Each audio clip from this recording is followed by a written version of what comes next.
Online ক্লাসে সবাইকে স্বাগতম। আজকে আমরা পঞ্চম অধ্যায়ের সি প্রোগ্রামের গঠন নিয়ে আলোচনা করব। ইতিপূর্বে আমরা অ্যালগরিদম আর ফ্লোচার্ট শেষ করেছি। তোমরা এর আগের ক্লাসগুলা দেখে আসবা। দেখো, এখন আমরা সি প্রোগ্রাম, এটা সৃজনশীল প্রশ্নে বড় গ আনসার, এটা বড় গতে এটা আসে। তাহলে দেখো, সি প্রোগ্রামের গঠন, প্রথম আমার হ্যাশট্যাগ ব্যবহার করতে হবে।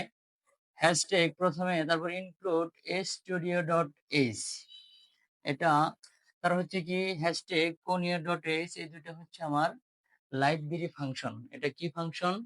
Library function. তারপরে দেখো, এটা মেন মেন ফাংশন, মেন ফাংশনে চলে আসবো। তারপরে হচ্ছে আমার এই সেকেন্ড ব্রেকেট দেব। দেওয়ার পর হচ্ছে আমার ইন্টিজার অথবা ফ্লট। ইন্টিজার হচ্ছে আমার পূর্ণ সংখ্যার ক্ষেত্রে ইন্টিজার ব্যবহার করব, আবার ভগ্নাংশের ক্ষেত্রে আমরা ফ্লট ব্যবহার করব। তারপরে তারপর এটা হচ্ছে ঘোষণা, একটা প্রোগ্রামের ঘোষণা দেবে যে কি ধরনের প্রোগ্রামটা আমার হবে। এটা হচ্ছে ইন্টিজার আর ফ্লোচার্ট, মানে পূর্ণ সংখ্যারে ডিক্লেয়ার করব নাকি তোমার ভগ্নাংশে ডিক্লেয়ার করব, এই দুইটা মধ্যে থেকে আমার একটা নিতে হবে। ওটা তুমি নিজেই বুঝবা কয়েকটা ক্লাস করলে। তারপর দেখো, ইনপুট থাকবে, তারপর হবে আমার আউটপুট। সেমিকোলনটা মাস্ট বি তোমাকে দিতে হবে। তারপর হচ্ছে কি প্রিন্টএফ, প্রত্যেকটা অঙ্কে আমার এইটুকু মাস্ট বি লিখতেই হবে। প্রিন্টএফ হবে কি enter the value of input. কি হবে আমার? Enter the value of input. এই দুই পাশে ইনভাইটেড কমা দিয়ে আটকে দিতে হবে। তারপর হচ্ছে কি আমার সেমিকোলন। সেমিকোলনটা বাধ্যতামূলক তোমাকে দিতেই হবে লেখার পরে। স্ক্যানএফ হচ্ছে, দেখো, এটা ইনপুটের জায়গা করে দিবে, এটা ইনপুটের জায়গা দখল করে দিবে। যদি আমার ইন্টিজার হয় তাহলে হবো আমার স্ক্যানএফ হবে মডিউলো ডি। আবার যদি ফ্লট হয় তাহলে হবে আমার মডিউলো এফ।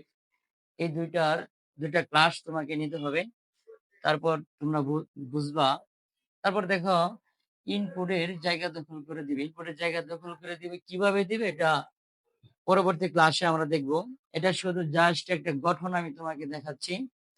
এইটুকু প্রত্যেকটা অঙ্কতে যদি সি প্রোগ্রাম আনসার করতে যাও, প্রত্যেকটা আনসারে তোমাকে এখান থেকে এই পর্যন্ত তোমাকে মাস্ট বি শিখতে হবে।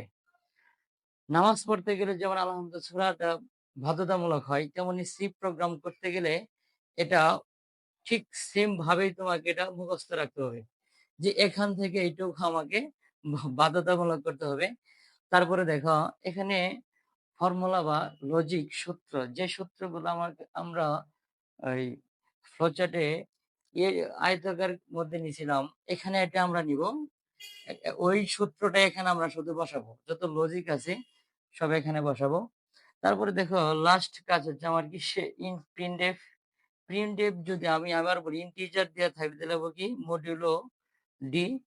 তারপর হবে কি আমার এখানে আউটপুট। ইনপুট দিলে আউটপুট চলে আসে, তাহলে একটা প্রোগ্রামের আউটপুট হয় এখানে প্রিন্টএফে এই নিচেতে। তারপর হবে কি আমার গেটস কেন দেওয়া হয়? এই কোণীয়র জন্য আমরা কি ব্যবহার করি? এই গেটস ব্যবহার করি। যদি কোনো একটা প্রোগ্রামে যদি কোণীয় না থাকে, গেটস দেওয়ার কোনো দরকার নাই আমি মনে করি। তারপরে এই যে সেকেন্ড ব্রেকেট দিছি, এই যে সেকেন্ড ব্রেকেট দিয়ে আমি শেষ করছি। আশা করি এই গঠনটা তোমরা বুঝতে পেরেছো।